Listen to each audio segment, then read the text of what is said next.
Contes et légendes du Cotentin.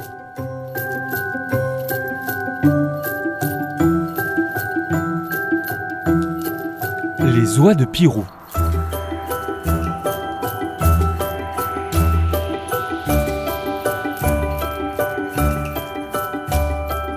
Une terre chargée d'histoires fascinantes, où la mer, les marais et les landes gardent la mémoire des siècles.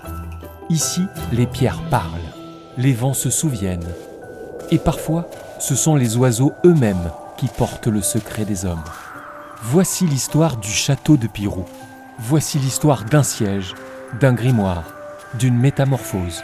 Voici l'histoire des oies de Pirou.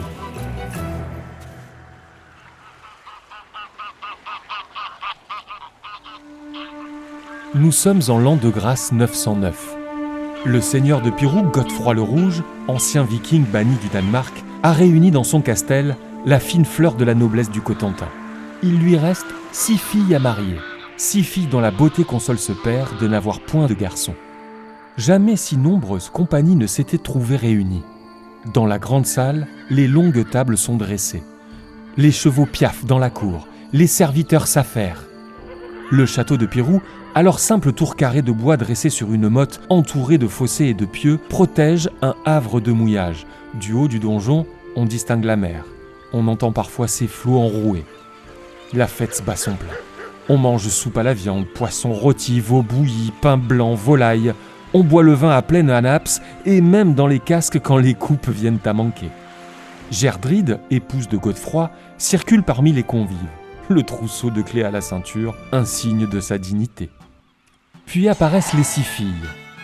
Voiles flottants, cheveux blonds dissimulés, regard d'azur, un murmure d'admiration parcourt la salle. Mais Godefroy, lui, devient sombre. La fête dure peu, moins que la vie encore. À peine ces mots sont-ils prononcés qu'un archer surgit. « Seigneur, voici les casse-coups des mers !» Le tocsin sonne. Au large, des dracars approchent, proue en coups de cygne, voiles rouges et blanches. Les Vikings, hommes du Nord, pilleurs, incendiaires, fléaux des côtes franques. Ironie de l'histoire, Godefroy fut l'un des leurs. Le loup devenu berger, le pirate devenu seigneur. Les navires s'échouent, les guerriers surgissent, casques coniques, boucliers ronds, haches lourdes. À leur tête, Lodbrog, jeune chef au regard aigu. Le siège commence. Les assaillants brisent la triple enceinte. Les défenseurs se replient dans le donjon, flèche contre flèche, arbalète ronflante. Godefroy ramasse une flèche ennemie, la renvoie et tue un viking. La nuit interrompt l'assaut. Le lendemain, les vikings choisissent la famille. Les semaines passent. Les filles de Pirou combattent elles aussi, casquées, embroignent. Leur bravoure impressionne Lodbrog. Et lorsque les cordes des arcs se rompent, les femmes donnent 2 boucles de leurs cheveux pour en tresser de nouvelles. Mais les vivres diminuent. Alors Lodbrog fait arracher le toit du château par torsion de cordage passé autour de la poutre maîtresse. La faim s'installe, l'épuisement gagne. Dans la cave, Godefroy désespère. Thorvald, son beau-père, vieillard à barbe tressée, se lève. Il apporte un énorme livre poussiéreux, fait de peaux de parchemin cousues, un grimoire écrit en caractères inconnus, un alphabet runique. Thorvald lit. La nuit tombe. À l'aube, les Vikings aperçoivent une troupe d'oies sauvages. S'élevant au-dessus du castel. C'est le signal de l'assaut.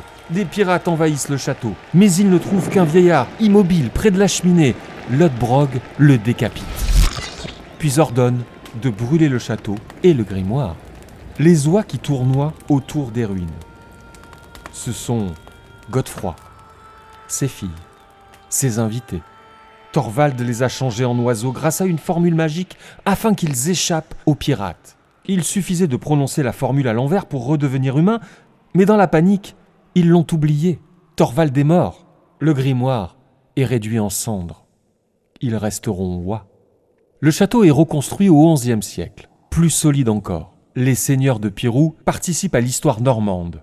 Angleterre, Terre Sainte, Blanche-Nef, guerre de 100 ans.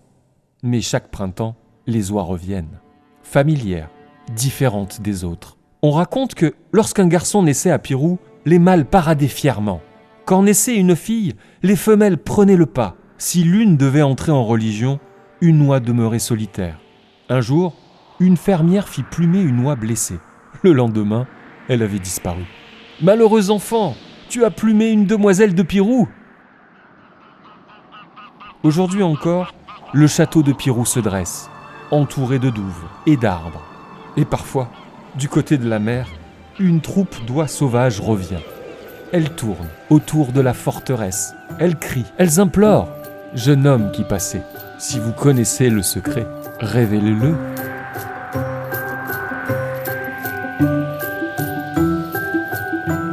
Ouvrez l'œil, les légendes ne sont jamais loin.